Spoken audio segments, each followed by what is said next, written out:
அன்புள்ள போதகரே நிகழ்ச்சியினூடாக உங்கள் அனைவரையும் சந்திப்பதில் ரொம்ப சந்தோஷமாக இருக்குது. இயேசுவின் நாமத்தினாலே உங்கள் அனைவருக்கும் வாழ்த்துக்கள். ஸோ இந்த நாளில் தேவன் உங்களோட வாழ்க்கையில் நிறைய அதிசயங்களை செய்திருப்பார். கர்த்தர் உங்கள் வாழ்க்கையிலே வழிநடத்துகிறவராக இருக்கிறார். பரிசுத்த ஆவியை பெற்றுக்கொண்ட நீங்கள் நிச்சயமாக ஆவியினூடாக, தேவனுடைய ஆவியினூடாக நடத்தப்படுகிறவர்களாய் நீங்கள் காணப்படுறீங்க. ஸோ எங்களோட வாழ்க்கையில் இன்றைய நாளில் நாங்கள் பார்க்க போகும் வசனம்தான் கீழ்ப்படிதலை குறித்து. அவருடைய வார்த்தைக்கு கீழ்ப்படிதல். நாங்கள் இன்றைக்கு உலகத்தில் பார்த்தோம்னு சொன்னால் அநேக காரியங்களுக்கு நாங்கள் கீழ்ப்படிந்திருக்கிறோம் என்று சொல்லும் பொழுது உலகத்தின் காரியங்களுக்கு நாங்கள் ரொம்பவும் அடிமைப்பட்டிருக்கிறோம். உலகத்து மனுஷர்களுடைய வார்த்தைகளுக்கு, அத்தாரிட்டிஸ்களுக்கு, அதிகாரங்களுக்கு நாங்கள் கீழ்ப்படுகிறோம். அவங்க தவறானது சொன்னால் கூட இன்றைக்கு அது லாபமாக இருந்தால் அதற்கு நாங்கள் அடிமைகளாகின்றோம், கீழ்ப்படிந்து போகிறோம். எதையுமே நினைத்து பார்ப்பதில்லை. அதன் விளைவுகளை நாங்கள் நினைத்து கூட பார்க்காமல் நாங்கள் அவர்கள் சொல்லும் காரியத்திற்கு உடனடியாக எதுவுமே நினைக்காமல் நாங்கள் சீக்கிரமாக அதற்கு நாங்கள் அனுமதி கொடுக்கிறோம். அதற்கு அந்த காரியங்களுக்கு நாங்கள் இடம் கொடுக்கின்றோம். ஆனால் அதனூடாக வரும் விளைவுகளையும் பிறகாக நாங்கள் சந்திக்க வேண்டியதாக இருக்கிறது. ஆனால் பாருங்க, இன்றைக்கு நாங்கள் உலகத்தில் எவ்வளவோ காரியங்களுக்கு நாங்கள் செவி கொடுக்கிறோம், எவ்வளவோ காரியங்களுக்கு நாங்கள் கீழ்ப்படுகிறோம், எவ்வளவோ காரியங்களை நோக்கி நாங்கள் அடிமையாக இருக்கிறோம். ஆனால் ஏன் எங்களால் ஏசப்பா சொல்லுகிற வார்த்தையை நாங்கள் கேட்கக்கூடாது? ஏன் ஏசப்பா எங்களுடைய வாழ்க்கையில் சொல்லுகிற காரியத்துக்கு நாங்கள் முக்கியத்துவம் கொடுக்கக்கூடாது? அவர் சொல்லும் காரியத்தை பற்றி நாங்கள் ஏன் செய்யக்கூடாது? ஆனால் அந்த நேரத்தில் இது நடக்குமா, இது என்னால் முடியுமா, இதை இவர் சொல்கிறார் ஆண்டவர் செய்ய சொல்லி, ஆனால் இதை நான் செய்யலாமா? சில நேரங்களில் உங்களுக்கு கர்த்தர் சில இன்ஸ்ட்ரக்ஷன்ஸ்களை கொடுத்திருப்பார், சில ஆலோசனைகளை ஊழியக்காரர்கள் ஊடாக கொடுத்திருப்பார். அவருடைய வசனத்தை வாசிக்கும் பொழுது உங்களுக்கு கர்த்தர் ஆலோசனைகளை கொடுத்திருப்பார். ஆனால் நாங்கள் இன்று அந்த ஆலோசனையின்படி நடக்கிறோமா? எங்கள் வாழ்க்கையில் அந்த ஆலோசனையின்படி நாங்கள் செயல் செய்கிறோமா? அல்லது ஒரு பயத்தின் நிமித்தம், அல்லது இது நடக்குமா என்கிற ஒரு சந்தேகத்தின் நிமித்தம் அந்த காரியங்களை செய்யாமல் இன்னமும் நீங்கள் பின்வாங்கி கொண்டிருக்கிறீர்களா? இன்று தேவன் உங்களோடு கூட பேசுகிறார். அநேக மனுஷருடைய வார்த்தைக்கு நாங்கள் பயமே படுவதில்லை, சீக்கிரமாக அதை செய்து முடித்துடுறோம். ஆனால் தேவன் சொல்லும் கட்டளைக்கு, தேவன் கொடுக்கும் அந்த ஆலோசனைக்கு நாங்கள் இன்றைக்கு அநேகர் கீழ்ப்படிவது இல்லை. நாங்கள் எல்லாவற்றையும் செய்து ட்ரை பண்ணி பார்த்துட்டு இது சரியாக வருமா அப்படின்னு சொன்னால் நாங்கள் செய்வோம் அப்படின்னு ஒரு ட்ரை கொடுக்குறோம். ஆனால் பிரியமானவர்களே, தேவன் சொல்லும் ஆலோசனை, ஏசப்பா உங்களுக்கு கொடுக்கும் ஆலோசனையை நீங்கள் ட்ரை பண்ணுறதுக்காக ட்ரை பண்ணாதீங்க. அது சரி வந்தால் சரி, இல்லாட்டி பரவாயில்லை அப்படி சொல்லி நீங்கள் பார்க்காம தேவன் கொடுக்கும் ஆலோசனையை உடனடியாக நீங்கள் செய்து பாருங்க. கர்த்தர் உங்கள் வாழ்க்கையில் அதிசயம் செய்வார். இப்படித்தான் அவருடைய வார்த்தையில் நாங்கள் இந்த நாளில் பார்க்க போகிறோம். உங்கள் அனைவருக்கும் தெரியும் பேதுருவை குறித்து. பேதுரு ஒரு மீனவராக இருந்தார். மீன் பிடிக்கும் ஆட்கள் என்று சொல்லும் பொழுது, மீன் பிடிக்கும் தொழில் என்று சொல்லும் பொழுது, அவங்களுக்கு கடல் என்று சொல்லும் பொழுது அவர்களுக்கு எல்லாமே தெரியும். அநேகருக்கு நாங்கள் கடலை ஒரு கடலாக தான் பார்க்குறோம், கடல் அலைகள் இவ்வளவுதான் நாங்கள் பார்க்குறோம், கடல் காற்று இவ்வளவுதான் எங்களுக்கு தெரியும். ஆனால் இந்த மீனவர்களுக்கு நீங்கள் பார்த்தீங்கன்னு சொன்னால் அவங்களுக்கு கடலில் எந்த தூரத்தில் ஆழம் இருக்கிறது, எந்த தூரத்தில் அலைகள் பேர்ந்து வரும், எந்த இடத்துல நாங்கள் கால் வைக்கக்கூடாது, எந்த இடத்துல இறங்கக்கூடாது, எந்த இடத்துல வலைகளை போட்டால் மீன்கள் சிக்கும், எந்த இடத்துல மீன்கள் அநேகமாக காணப்படும், இப்படி எல்லாவற்றையும் குறித்து இந்த மீனவர்கள் அவர்கள் அறிந்திருக்கிறவர்களாக இருக்கிறார்கள். அவங்க தான் எக்ஸ்பர்ட். அவங்க எங்களை பார்க்கலும் நாங்கள் போனால் இன்னொரு இடத்துல வலையை போடுவோம், மீனே சிக்காது, என்னடா கடலில் மீன் இல்லையான்னு யோசிப்போம். ஆனால் அவங்களுக்கு இந்த இடத்துக்கு போனால் இந்த இடத்துல நான் வலையை விரிக்கும் பொழுது அந்த இடத்துல மீன்கள் சிக்கும் என்று அவர்கள் நன்றாக அறிந்திருக்கிறார்கள். ஸோ இதை மாதிரி தான் இந்த பேதுருவும் அவருடைய வாழ்க்கையில் எந்த இடத்துல மீன் சிக்கும் என்று ஒரு அறிந்த நபராகத்தான் இருந்திருக்கலாம். அவர் மீனவத்திலேயே இருந்த ஒருவர், மீன் பிடிக்கும் ஒரு நபராகத்தான் பேதுரு காணப்பட்டார். ஸோ இவர் முழுவதும் இந்த இடத்துல நாங்கள் லூக்கா 5ஆம் அதிகாரத்துல 4வது வசனத்துல நாங்கள் வாசித்து விட்டு பார்ப்போம். அவர் போதகம் பண்ணி முடித்த பின்பு சீமோனை நோக்கி, ஆழத்திலே தள்ளி கொண்டு போய் மீன் பிடிக்கும்படி உங்கள் வலைகளை போடுங்கள் என்றார். ஆழத்திலே போய் இந்த வலைகளை போடுங்கன்னு சொல்லி இயேசு சொல்லுகிறார். அதற்கு சீமோன் என்று சொல்வது பேதுரு, ஐயரே, இரா முழுவதும் நாங்கள் பிரயாசப்பட்டும் ஒன்றும் அகப்படவில்லை, ஆகிலும் உம்முடைய வார்த்தையின்படியே வலையை போடுகிறேன் என்றான். பாருங்க, இந்த பேதுருவுக்குள்ளே ஒரு கீழ்ப்படிதல். இயேசுவோடு கூட இருக்கிற அந்த பேதுரு பாருங்க, இயேசு சொல்லுகிற அந்த வார்த்தைக்கு எவ்வளவு கீழ்ப்படிந்தார். அவர் எவ்வளவுதான் எக்ஸ்பர்ட்டா இருந்தாலும், அவருக்கு எல்லாமே கடலை குறித்து தெரிந்திருந்தாலும், அதுதான் அவருடைய வாழ்க்கையாகவே இருந்திருந்தாலும், அவர் சொல்லுகிறார், முழுவதும் நான் பிரயாசப்பட்டுட்டேன், நான் வலைய போட்டுக்கிட்டே இருந்தேன், ஆனா ஒரு மீன் கூட அகப்படல. ஆனாலும் ஆண்டவரே, நீங்க சொல்றது நிமித்தம் நான் இந்த வலைய போடுறேன். பாருங்க, உங்களோட ஒரு வார்த்தைக்கு நீங்க சொல்றனால நான் செய்றேன். நீங்க சொல்லாம இருந்திருந்தா நான் செய்திருக்க மாட்டேன். ஆனா நீங்க சொல்லுகிறனால ஒரு மறு பேச்சு இல்லை. ஆண்டவரே, இல்லை ஆண்டவரே, நாங்கண்டா எப்படி செய்வோம், கொஸ்டின் பண்ணுவோம், நிறைய கேள்விகள் ஆண்டவரிடத்துல கேட்போம்.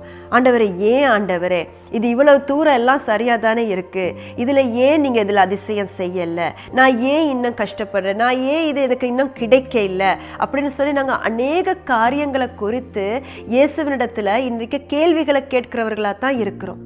ஆனா பாருங்க, பேதுரு இயேசு சொன்ன அந்த ஒரு வார்த்தைக்கு, அவர் அந்த வார்த்தையை சொல்ல முதல்ல அவர் கொஞ்சம் சொன்னார், இந்த இடத்துல நாங்கள் முழுவதும் போட்டுட்டோம் ஆண்டவரே, ஆனா ஒன்றும் கிடைக்கல, ஆனா நீங்க சொல்றது நிமித்தம் நாங்க போடுறோம். அதனூடாக என்ன வந்தது, அதுல நீங்க மற்ற வசனத்தை வாசித்தீங்கன்னு சொன்னா, அந்தபடியே அவர்கள் செய்து தங்கள் வலை கிழிந்து போகத்தக்கதாக மிகுதியான மீன்களை பிடித்தார்கள். அப்பொழுது மற்ற படவில் இருந்த மற்றவர்கள் கூட, பாருங்க, அவருடைய வலை கிழிந்து அவர் அநேக மீன்களை அவர் எடுத்து, அது மாத்திரமல்ல, அவரோடு இருந்த மற்றவர்களுக்கும் அவர் அழைத்து கொடுக்கும்படியாக, மீதம் எடுக்கும்படியாக தேவன் அவருடைய வாழ்க்கையிலே அதிசயம் செய்தார். எது நிமித்தம்? ஒரு சின்ன ஒரு கீழ்ப்படிதலின் நிமித்தம். எங்களுடைய பார்வைக்கு வேண்டுமானால் இயேசு சொன்ன வார்த்தையை கேட்டு அவர் போட்டுட்டாரு. ஆனா நீங்க பாருங்க, அதனூடாக வந்த விளைவு, அதனூடாக வந்த ஆசீர்வாதம், அந்த ஆசீர்வாதம் அவருடைய வாழ்க்கையில அவரை மாத்திரமல்ல நிரப்பினது, அவரை சுற்றிலும் இருக்கும் அநேகரை அந்த ஆசீர்வாதம் பற்றி பிடித்து கொண்டது. இன்றைக்கு நீங்க குடும்ப தலைவனாக இருக்கலாம், குடும்ப தலைவியாக இருக்கலாம். இன்றைக்கு நீங்க யோசிங்க, நீங்க உங்க குடும்பத்துல எடுக்கும் ஒவ்வொரு ஸ்டெப்லையும், நீங்கள் உங்கள் குடும்பத்துல எடுக்கும் ஒவ்வொரு திட்டங்களையும், ஒவ்வொரு பிளான்ஸ்லையும் நீங்க ஏசப்பாவினிடத்திலிருந்து கேட்டு அவருடைய ஆலோசனையின் படி உங்கள் ஸ்டெப்ஸ்களை நீங்க எடுத்து வைக்கும் பொழுது, உங்களோட பிளான்ஸ்களை நீங்க செய்ய பார்க்கும் பொழுது, தேவனுடைய பிளானா இது கர்த்தர் இதற்கு அனுமதி கொடுக்கிறாரா, அவர் என்ன ஆலோசனை எனக்கு சொல்ல விரும்புகிறார், அவர் செய் என்று சொல்லுகிறாரா, இல்லாவிட்டால் செய்ய வேண்டாம் என்று சொல்லுகிறாரா, இதை கேட்டு அறிந்து கீழ்ப்படிந்து நாங்கள் செயல்படும் பொழுது, குடும்ப தலைவரான உங்கள் மூலியமாக உங்கள் முழு குடும்பமே ஒரு ஆசீர்வாதமாக அமையும். பாருங்க, யோனாக்கு தேவன் சொன்ன இடத்திற்கு யோனா போகல. அவன் மிகவும் தேவனோடு கூட தர்க்கித்து கொண்டிருந்தான். நான் ஏன் போகணும், அந்த ஜனங்கள் அவங்க உங்களுக்கு விரோதமா இருக்கிறாங்க, அவங்க பனிஷ் பண்ணப்படணும், ஏன் நான் போகணும் அந்த இடத்துக்குன்னு சொல்லி யோனா தேவனுடைய திட்டத்திற்கு விரோதமாக அவன் செயல்பட்டதன் நிமித்தமாக அந்த படகிலே இருந்த அனைவரும் கலக்கத்துக்குள்ளானார்கள், அனைவருமே பாதிக்கப்பட்டார்கள். அந்த யோனாவை அந்த இடத்திலிருந்து விலக்கும் பொழுதுதான் அந்த இடத்திலே ஒரு அமைதல் வந்தது. அத மாதிரி நீங்க யோசிங்க, இன்றைக்கு உங்க வாழ்க்கையின் நிமித்தமாக மற்றவர்களும் பாதிக்கப்படுகிறார்களா? உங்களுடைய இந்த கீழ்ப்படியாததின் நிமித்தமாக, என் நிமித்தமாக, நான் கர்த்தருக்கு கீழ்ப்படியாமல் என் சொந்த சுய பலத்தினால் எல்லாவற்றையும் செய்ய முயற்சி எடுப்பதன் மூலமாக அநேகர், என்னை சுற்றிலும் இருக்கும் அநேகர் பாதிக்கப்படலாம். அது உங்கள் வேலைத்தடமாக இருக்கலாம், நீங்கள் ஊழியம் செய்யும் இடமாக இருக்கலாம், அல்லது உங்கள் குடும்பமாய் இருக்கலாம். நீங்க செய்யும் ஒரு கீழ்ப்படிதலின் நிமித்தம் மற்றவர்கள் ஆசீர்வாதத்தை அனுபவிப்பார்கள். ஆனால் நீங்கள் கீழ்ப்படியாமல் இருந்தால், உங்கள் கீழ்ப்படியாமையின் நிமித்தம் உங்களோடு கூட இருப்பவர்களும் கூட அந்த கலக்கத்துக்குள்ளே போக வேண்டியிருக்கும். மரியாளுடைய வாழ்க்கையை பாருங்க. தேவதூதன் வந்து சொன்ன மாத்திரமே அவள் அதை ஏற்றுக்கொண்டாள். அவளுக்குள்ளிருந்த அந்த கீழ்ப்படிதல், அவள் மற்றவர்களை குறித்து நினைத்து பார்க்கல. ஐயோ, எனக்கு மற்றவங்க எவ்வளவு கதை சொல்லுவாங்க, நான் இன்னும் கன்னிகையாக இருக்கிறேனே, நான் வேர்ஜினா இருக்கிறேன், என்னை பார்த்து மற்றவர்கள் கதை சொல்லுவாங்களே, என்னை பார்த்து ஏளனமா பார்ப்பாங்களே, எனக்கு தேவையில்லாத பட்டங்களை கொடுப்பாங்களேன்னு சொல்லி அந்த நிமிஷம் கூட மரியாள் நினைத்து பார்க்கல. தேவனை உங்களோட திட்டத்தின்படி ஆக கடவது என்று அவள் அதை ஏற்றுக்கொண்டதன் நிமித்தமாக இரட்சகர் இந்த பூமிக்கு வந்தார். இரட்சகர் அவளுடைய வாழ்க்கையின் ஊடாக வந்து எங்களுடைய வாழ்க்கையில பலர் இன்று நாங்கள் எல்லோரும் ரட்சிக்கப்படக்கூடிய அளவுக்கு ஒரு பாத்திரமாக அன்று மரியாள் அமைந்தாள். ஸோ பாருங்க, ஒரு ஒபீடியன்ஸ், ஒரு கீழ்ப்படிதல் எவ்வளவு தூரம் இன்றைக்கு சந்ததி சந்ததியாக ஒரு ஆசீர்வாதத்தை கொண்டு வந்து தருகிறது, எவ்வளவு பெரிய ஆசீர்வாதத்தை கொண்டு வந்து தருகிறது. ஆனால் எங்களுடைய கீழ்ப்படிய, எங்களுடைய சுய சிந்தையில நாங்கள் இருக்கும் பொழுது நாங்கள் எதையுமே நினைத்து பார்க்க மாட்டோம். சில நேரத்துல எங்களுக்கு எல்லாமே நல்லதா விளங்கும். இது என் கண்ணு முன்னுக்கு தானே இருக்கு, சிம்பிள் விஷயம், இதை நான் செய்திடலாம், இதுக்கு நான் தேவ திட்டத்தை தேட வேண்டிய அவசியமே கிடையாது, இது கர்த்தருக்கு பிரியமானது தானே. கர்த்தருக்கு எல்லாமே கர்த்தருக்கு பிரியமானது இல்லை. சில நேரங்களிலே திருமண வாழ்க்கையில கூட நினைக்கலாம், இதை நான் கேட்க தேவையில்லை, இவங்களும் தேவனுக்குள் நாங்களும் தேவனுக்குள், இட்ஸ் ஓகே. இல்ல, தேவ திட்டமா, இது கர்த்தருடைய திட்டமா, கர்த்தர் இதற்கு விருப்பப்படுகிறாரா என்று நீங்க அவருடைய திட்டத்தை தேடும் பொழுது அவருடைய திட்டம் உங்களுக்கு தெளிவாக வெளிப்படும். தேடுங்கள் கண்டடைவீர்கள் என்று அவருடைய வசனம் சொல்லுகிறது.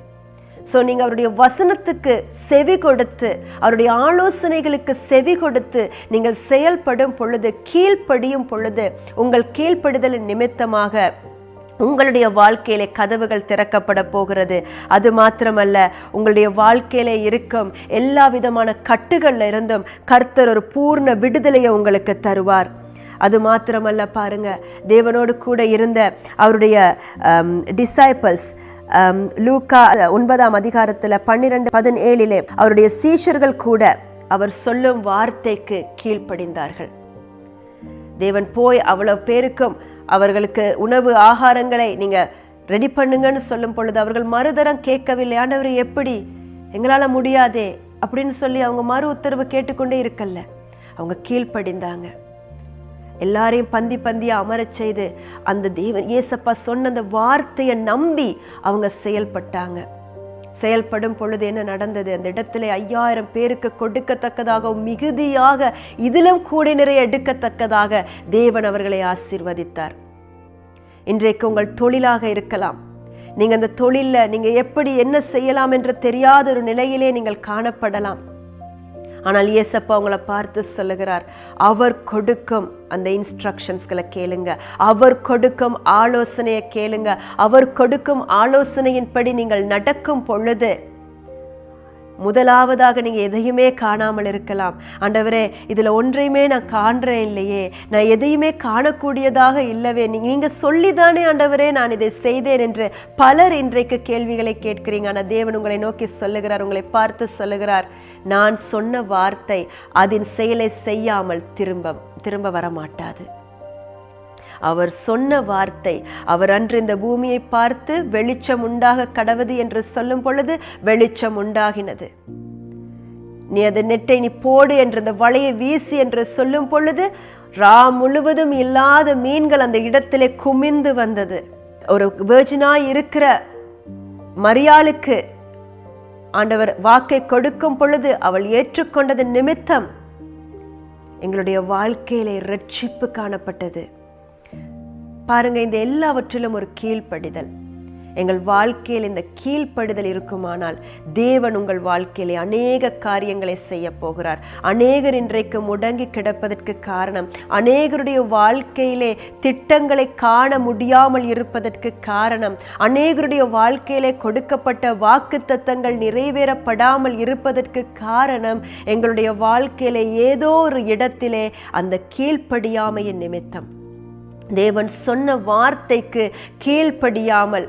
சில நேரங்களிலே ஆண்டவர் உங்களோடு சொல்லி இருக்கலாம், நீ என்னோடு உறவாடு, நான் உனக்கு எல்லாவற்றையும் செய்வேன், நீ இந்த காரியத்திலே போய் செய், இந்த மனிதனை சந்தி. ஆனா நாங்க சொல்லுவோம், அந்த மனிதனை பார்த்தா அப்படிப்பட்ட ஒரு ஆளா இல்லையே, அவர் எனக்கு உதவி செய்ய முடியாது, நான் எதுக்கும் இந்த மனிதன்கிட்ட எல்லாமே இருக்கு, ஸோ நான் அங்க போய் பார்க்குறேன் அப்படின்னு நாங்க திசையை திருப்பி கொள்ளுகிறோம். ஸோ எங்களோட டெஸ்டினேஷன், கர்த்தர் எங்களுக்காக வைத்திருக்கும், ஆயத்தப்படுத்தி வைத்திருக்கும் அந்த பந்திக்குள்ளே போக முடியாத படிக்கு இன்றைக்கு எங்களுடைய வாழ்க்கையில் இந்த கீழ்ப்படியாமை ஒரு தடையாக இருக்கிறது. ஸோ உங்கள் வாழ்க்கையில் இந்த கீழ்ப்படியாமை அகற்றி போட்டுவிட்டு நீங்கள் யோனாவை போல் இல்லாமல் நீங்கள் சொல்லுங்க, அப்பா இவ்வளவு காலமும் நான் என் சொந்த முயற்சிகளை எடுத்தேன், என் சொந்த சுயத்திலே எல்லாவற்றையும் செய்ய பார்த்தேன், ஆனால் தேவனே உம்முடைய பாதத்திலே நீங்க எனக்கு சொல்லும் காரியத்தை நோக்கி நான் பார்க்க விரும்புகிறேன், நான் இந்த கீழ்ப்படுதலை நோக்கி பார்க்க விரும்புகிறேன். குஷ்ட ரோகிகளை பாருங்க, அவங்க தேவனிடத்துல ஹீலிங்கை எதிர்பார்த்து வந்தாங்க. அந்த இடத்துல அவங்களுக்கு என்ன நடந்தது? அவங்க ஒபீடியன்ஸ், அவர்களுக்கு தேவன் சொல்லி இருந்தார். லூக்கா 17:11-14 வரை நாங்கள் பார்த்தோமானால் தேவன் சொல்லுகிறார், பின்பு அவர் எருசலேமுக்கு பிரயாணம் பண்ணுகையில் அவர் சமாரியா, கலிலேயா என்னும் நாடுகளில் வழியாக நடந்து போனார். அவர் ஒரு கிராமத்தில் பிரவேசித்த போது குஷ்டரோகமுள்ள மனுஷன் 10 பேர் அவருக்கு எதிராக வந்து தூரத்திலே நின்று, இயேசு ஐயரே, எங்களுக்கு இரங்கும் என்று சத்தமிட்டார்கள். அவர்களை அவர் பார்த்து, நீங்கள் போய் ஆசாரியர்களுக்கு உங்களை காண்பியுங்கள் என்றார். அந்தபடி அவர்கள் போகையில் சுத்தமானார்கள். பாருங்க, அவங்க வந்து இயேசப்பா கிட்ட ஹீலிங்கை எதிர்பார்த்து வந்தாங்க. ஆனா இயேசு என்ன செய்கிறார்? உங்களை போய் ஆசாரியரிடம் காண்பியுங்கள் என்ற ஒரு வார்த்தையை தான் சொல்லுகிறார். அவர் அந்த இடத்துல தொட்டு சுகமாக்குனதாக, அவர்களுக்கு நீங்க சுகத்தை பெற்றுக்கொள்ளுங்கன்னு சொன்னதாக இல்லை. ஆசாரியர்களிடம் உங்களை கொண்டு போய் காண்பீங்கன்னு சொல்றார். இப்ப எங்களுக்கு அப்படி ஒரு வார்த்தையை தேவன் சொன்னாரா இருந்தால் எப்படி இருக்கும்? நாங்கள் ஒரு வேதனையோடு போகிறோம், ஒரு வசனத்தை எதிர்பார்த்து, தேவனுடைய வார்த்தையை, எங்களுக்கு ஒரு ஹீலிங்கை, எங்களுக்கு ஒரு சுகத்தை, எங்களுக்கு ஒரு ஆன்சரை எதிர்பார்த்து நாங்கள் போகிறோம். ஆனால் தேவன் கொடுக்கும் அந்த வார்த்தையை பாருங்க, நீங்க போய் இந்த இடத்துக்கு போங்க, எல்லாம் சரியா வரும் அப்படின்னு சொல்லியிருக்கலாம். ஆனா நாங்க நினைப்போம், நான் எதிர்பார்த்து வந்தேன் சுகத்தை, நான் எதிர்பார்த்து வந்தேன் வேற எதையோ சொல்ல போறாரு தேவன்னு சொல்லி. ஆனா அவர் சிம்பிளா ஒண்ணுமே சொல்லலையே. போதகர்கள் என் மேல கையை வச்சுட்டு ஜெபிச்சுட்டு சும்மா போயிட்டாங்களே, ஒண்ணுமே பேசலையே, தேவன் என்னோட ஒண்ணுமே பேசலையே, நான் சுகத்தை எதிர்பார்த்து வந்தேன், என்னைய தொடலையே அப்படின்னு சொல்லி அநேகர் நாங்கள் இன்றைக்கு கேட்கிறோம். ஆனா பாருங்க, இந்த 10 குஷ்டரோகிகளும் வந்து அவங்க வந்து நிற்கும் பொழுது இயேசப்பா என்ன சொல்லுகிறார்? ஆசாரியர்களுக்கு உங்களை காண்பியுங்கள் என்றார். அதன் பின்பு அவர்கள் போகையில், பாருங்க, அவர்கள் போகையில் சுத்தமானார்கள், ஹீல் பண்ணப்பட்டார்கள். சோ இன்றைக்கு இயேசப்பா சொல்லும் ஒரு வார்த்தையை நீங்க எந்த ஒரு இதுவும் இல்லாமல், எந்த ஒரு கேள்வியும் இல்லாமல், அதை ஒரு தேவன் சொல்லிட்டார், எனக்கு இந்த வார்த்தை அனுப்பிட்டாருன்னு அதை விசுவாசித்து நீங்க செயல்பட ஆரம்பிக்கும் பொழுது நீங்க பார்ப்பீங்க, உங்க வாழ்க்கையில சுகத்தை பார்ப்பீங்க. அவருடைய ஒன் டச் ஃப்ரம் ஹெவன், அவருடைய ஒரு தொடுதல், பரலோக தொடுதல், ஒரு தொடுதல் போதும் உங்க வாழ்க்கையை மாற்றுவதற்கு. அவருடைய ஒரு பார்வை போதும். அவர் எதுவுமே சொல்லாவிட்டாலும் அவருடைய ஒரு பார்வை உங்களை நோக்கி பார்க்கும் பொழுது அந்த ஒரு பார்வை போதும், உங்கள் வாழ்க்கையே மாறிவிடும். உங்கள் கடன் பிரச்சனைகள் மாறிவிடும், ஊழியத்தில் இருக்கும் பிரச்சனைகள் மாறிவிடும், உங்களை நோக்கி ஏளனமாக உங்களை பார்த்து கொண்டிருக்கும் மனிதர்களுடைய பார்வைக்கு முன்பதாக தேவனுடைய ஒரு பார்வை, இயேசுவினுடைய ஒரு பார்வை உங்களை உயர்த்தும். சோ இந்த நாள்ல அவர் சொல்லுகிற அந்த காரியத்தை, ஒரு குஷ்ட ரோகம் என்று சொல்லும் பொழுது எவ்வளவு ஒரு கடினமான பாதை பாருங்க. அவங்களோட உடம்பு முழுவதுமாக எவ்வளவு ஒரு வேதனையோட கடந்து வந்திருப்பாங்க. ஆனா இந்த வார்த்தை கேட்கறதுக்கா நாங்க இவ்வளவு தூரம் கடந்து வந்தோம்னு சொல்லி அவங்க நினைத்திருந்தாங்கன்னா அன்றைக்கு அவங்க அந்த சுகத்தை பெற்றுக்கொண்டிருக்க முடியாது. ஆனா அவங்க திரும்பி போகும் பொழுதே சுகம் அடைந்தது. அவர்கள் தேவனுடைய வார்த்தைக்கு, இயேசப்பா சொன்ன அந்த வார்த்தைக்கு அவர்கள் கீழ்ப்படிந்தார்கள்.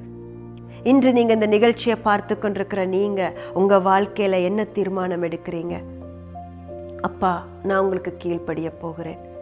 நீங்க எனக்கு ஒரு வார்த்தை தந்திருக்கிறீங்க, நீங்க என்னோட பேசிருக்கிறீங்க. ஆனா இதுவரையும் நான் அந்த காரியங்கள்ல ஈடுபடல, அந்த காரியங்களை நான் செய்யல. என் சுயத்தின் மேல நான் என் முழு புத்தியையும் போட்டு ஓடினேன். ஆனா நான் எதையுமே கண்டு கொள்ளவில்லை. பேதுருவை போல ராம் முழுவதும் பிரயாசப்பட்டேன். என் வாழ்க்கை முழுவதும் நான் பிரயாசப்பட்டேன். எத்தனையோ வருடங்கள் நான் பிரயாசப்பட்டேன். எதுவுமே எனக்கு அகப்படல ஆண்டவரே. ஆனாலும் இன்றைய தினத்தில் நீர் சொல்லும் இந்த கீழ்ப்படிதலை குறித்து நீர் என்னோடு பேசினீர். அதன்படியாக நான் இன்ற நாளிலிருந்து நீங்க சொல்லும் ஆலோசனைகளுக்கு கீழ்ப்படிந்து நடக்க போகிறேன் என்று யார் யாரெல்லாம் இந்த நேரத்துல நீங்க தேவனிடத்தில் உங்களை அர்ப்பணிக்கிறீங்களோ, இன்றைய நாளிலிருந்து கர்த்தர் உங்களோடு பேசுவார். அவருடைய வசனத்தின் ஊடாக உங்களோட இன்ஸ்ட்ரக்ஷன்ஸ் தருவார். கனவின் வழியாக உங்களோடு பேசுவார். தேவனுடைய மனிதர்களை அனுப்பி உங்களோடு பேசுவார். உங்களோடு அவர் இடைப்படும் நேரம் வந்துவிட்டது. கர்த்தர் உங்களோடு பேசும் காலம் வந்துவிட்டது. நீங்க இவ்வளவு காலமும் அதற்கு உங்கள் காதுகளை அடைத்திருந்தால் இன்றைய நாள்ல சொல்லுங்க, அப்பா என் காதுகளை திறந்து கொடுங்க ஆண்டவரே. நீங்க சொல்லுகிற வார்த்தை கேட்பதற்கு என் காதுகளை திறந்து கொடுங்க. நீங்க எனக்காக ஆயத்தப்படுத்தி வைத்திருக்கும் எல்லாவற்றையும் பார்ப்பதற்கு என் கண்களை திறந்து கொடுங்க. அந்த கீழ்ப்படுதலை எனக்கு தாங்க. இந்த கீழ்ப்படியாமையின் நிமித்தம் நான் இவ்வளவு காலமும் அனுபவித்த பாடுகள் போதும். இனிமேலும் நான் அப்படி இராமல் உம்முடைய வசனத்திற்கு கீழ்ப்படிந்து உமக்கூடாக நான் நடக்க, நீர் எனக்கு வைத்திருக்கும் காரியத்தை சுதந்திரமாக பெற்றுக்கொள்ள அப்பா எனக்கு அந்த கீழ்ப்படிதலை தாங்கன்னு நீங்க கேட்க போறீங்களா? இந்த நேரத்தில் அனைவரும் நீங்க இருக்கும் இடத்துல கண்களை மூடி இயேசப்பாவினிடத்தில் உங்களை அர்ப்பணிங்க. ஜீவனுள்ள தகப்பனே, இந்த நேரத்தில் சுவாமி நாங்கள் செபிக்கிறோம் அப்பா. யார் யாரெல்லாம் உம்முடைய வசனத்தை கேட்டு தங்களை அர்ப்பணித்து ஆண்டவரே இவ்வளவு காலமுமாக நாங்கள் எங்கள் சுயபலத்தினால் காரியங்களை செய்ய பார்த்தோம், சுய சிந்தையினாலே செய்ய பார்த்தோம். எனக்கு திராணி இருக்கிறது என்று ஓட பார்த்தேன், எனக்கு தாளாந்துகள் இருக்கிறது என்று எல்லாவற்றையும் செய்ய பார்த்தேன். நான் ஒருபோதும் உம்முடைய வார்த்தைக்கு கீழ்ப்படிந்து நீர் எனக்கு என்ன வைத்திருக்கிறீர், நீர் எனக்கு என்ன சொல்லுகிறீர் என்று நான் ஒருபோதும் நின்று கேட்கவில்லையே. அப்பா, இந்த நேரத்தில் ஒரு விசையாக என்னை மன்னித்து இந்த நேரத்திலே அப்பா உம்முடைய பாதத்திலே என்னை அர்ப்பணிக்கிறேன் என்று சொல்லி நீங்க அர்ப்பணிப்பீங்களா? அப்பா, இந்த நேரத்தில் இந்த படியான ஜெபத்தை ஏறெடுக்கிற ஒவ்வொரு பிள்ளைகளுடைய வாழ்க்கையிலும் நீங்க அதிசயம் செய்யுங்க ஆண்டவரே. ஒவ்வொரு பிள்ளைகளுடைய வாழ்க்கையிலும் நீங்க கதவுகளை திறந்து கொடுங்க சுவாமி. அப்பா, அறியாமை நிமித்தம் இவ்வளவு காலமுமாக ஓடிக்கொண்டிருந்த உம்முடைய பிள்ளைகள் இன்று உம்முடைய வார்த்தையை கேட்டு மனம் திரும்பும் பட்சத்தில் நீங்க ஆண்டவர் இவர்களுடைய வாழ்க்கையில பெரிய காரியங்களை செய்ய போகிறதுக்காக ஸ்தோத்திரம். மனம் திரும்புதல் வரும் பொழுது அவருடைய பாதத்திலே எழுப்புதல் வரும். இந்த நேரத்தில் நம்முடைய ஜனங்களுக்கு சுவாமி அவர்களுடைய குடும்பங்களிலே, அவர்கள் வேலை செய்யும் இடத்திலே, அவர்களுடைய ஊழியத்திலே, அப்பா அவர்களுடைய தனிப்பட்ட வாழ்க்கையிலே ஒரு எழுப்புதல் காணப்படுவதாக. அவர்களுடைய கீழ்ப்படுதலின் நிமித்தம் ஆண்டவரே அவர்கள் ஆசீர்வதிக்கப்பட்டவர்களாய், அவர்கள் மாத்திரமில்லை அவர்களை சுற்றிலும் இருக்கும் எல்லோரும் இவர்கள் நிமித்தம் ஆசீர்வதிக்கப்பட்டவர்களாய் மாறும்படியாக ஒரு கருவியாக, ஒரு பாத்திரமாக இந்த நிகழ்ச்சியை பார்த்து கொண்டிருக்கும் இந்த ஒவ்வொரு பிள்ளைகளையும் மாற்றும்படியாக இயேசுவின் நாமத்தினாலே உம்முடைய தகப்பனே பாதத்திலே நாங்கள் கெஞ்சி செபிக்கிறோம் அப்பா. தகப்பனே, இந்த பிள்ளைகள் மீது மனதிறங்குவீராக சுவாமி. அப்பா, நீங்க செயல்படுவீராக தகப்பனே. உம்முடைய ஒரு பார்வை உம்முடைய பிள்ளைகளுடைய வாழ்க்கையில போதும் சுவாமி. உம்முடைய ஒரு வார்த்தை போதும் ஆண்டவரே. அன்று குஷ்ட ரோகிகளை பார்த்து நீங்க போய் ஆசாரியர்களிடத்திலே காண்பீங்கள் என்று உம்முடைய வார்த்தை சொன்ன நிமித்தம் தகப்பனே, அவர்களின் கீழ்ப்படிதல் நிமித்தம் தகப்பனே, அவர்கள் சுகத்தை கண்டடைந்தார்கள். அதே போல ஆண்டவரே, இந்த நாளிலே ஒரு பேதுருவை போல, ஒரு மரியாளை போல ஆண்டவரே, உம்முடைய சமூகத்திலே அந்த குஷ்ட ரோகிகள் உம்மை விசுவாசித்தது போல, உம் வார்த்தையை விசுவாசித்து கீழ்ப்படிந்தது போல உம்முடைய பிள்ளைகள் எடுக்கும் இந்த ஸ்டெப்ஸ்ல தேவன் கூட இருந்து, ஆண்டவர் இயேசப்பா நீங்க அவர்களோடு கூட இருந்து இவர்களுடைய வாழ்க்கையில செழிப்பை காண செய்யும்படியாக ஜெபிக்கிறேனப்பா. இயேசுவின் நாமத்தினாலே ஒவ்வொரு பிள்ளைகளை அர்ப்பணிக்கிறேன். இவ்வளவு காலமாக அவர்களுடைய வாழ்க்கையில என்னென்ன காரியங்கள் தடைப்பட்டு கிடந்ததோ தகப்பனே, அந்த காரியங்களில் இந்த வெறும் காலத்திலே ஆசீர்வாதங்களை காண செய்வீராக. வாசல்களை திறக்கும்படி செய்வீராக சுவாமி. தடைப்பட்டிருந்த எல்லா காரியங்களிலும் இவர்களுடைய கீழ்ப்படிதலின் நிமித்தமாக சுவாமி உம்முடைய வார்த்தை அனுப்பி எல்லாவற்றையும் புதுப்பிக்க போகிறதுக்காக ஸ்தோத்திரம். இருண்டு கிடக்கிற எல்லா இடங்களிலும் வெளிச்சம் உண்டாக போகிறதுக்காக ஸ்தோத்திரம். அப்பா, எல்லாமே தகப்பனே வறண்டு போயிருக்கிற கர்த்தாவே காரியங்களிலே சுவாமி அவர்களுடைய வாழ்க்கையில தகப்பனே ஒரு செழிப்பை பண்ண போகிறதுக்காக ஸ்தோத்திரம். இயேசுவின் நாமத்தினாலே இவர்களை அர்ப்பணித்து இயேசுவின் நாமத்தினாலே ஜெபம் கேட்கிறேன் தகப்பனே, நல்ல பிதாவே. ஆமேன், ஆமேன், ஆமேன். ஸோ நாங்கள் மற்ற கிழமைகளிலே அவருடைய வார்த்தையை பார்ப்போம். உங்கள் சாட்சிகளை நீங்கள் எங்களோடு கூட பகிர்ந்து கொள்ளலாம். அநேகர் ஜெப விண்ணப்பங்களை கொடுத்திருக்கிறீங்க, சாட்சிகளை எங்களோடு கூட பகிர்ந்து கொண்டிருக்கிறீங்க. கர்த்தர் பெரிய காரியங்களை உங்களுடைய வாழ்க்கையில செய்திருக்கிறார். அந்த சாட்சிகளை பார்க்கும் பொழுது ரொம்ப சந்தோஷமா இருக்கு. தேவனுக்கே ஸ்தோத்திரம். சகல துதிகன மகிமையும் அவர் ஒருவருக்கு மாத்திரமே. ஸோ எங்களுக்கு எதுவுமே இல்லைன்னா எல்லாமே தேவனால் தான் வந்தது. இயேசுவின் நிமித்தம் தான் நாங்கள் இன்றைக்கு எல்லாவற்றையும் அனுபவிக்கிறோம். ஸோ அந்த கர்த்தருக்கு மாத்திரமே எல்லா துதிகன மகிமையும். God bless you. இந்த நிகழ்ச்சி உங்களுக்கு மிகுந்த ஆசீர்வாதத்தை கொண்டு வந்திருக்கும் என்று நாங்கள் விசுவாசிக்கிறோம்.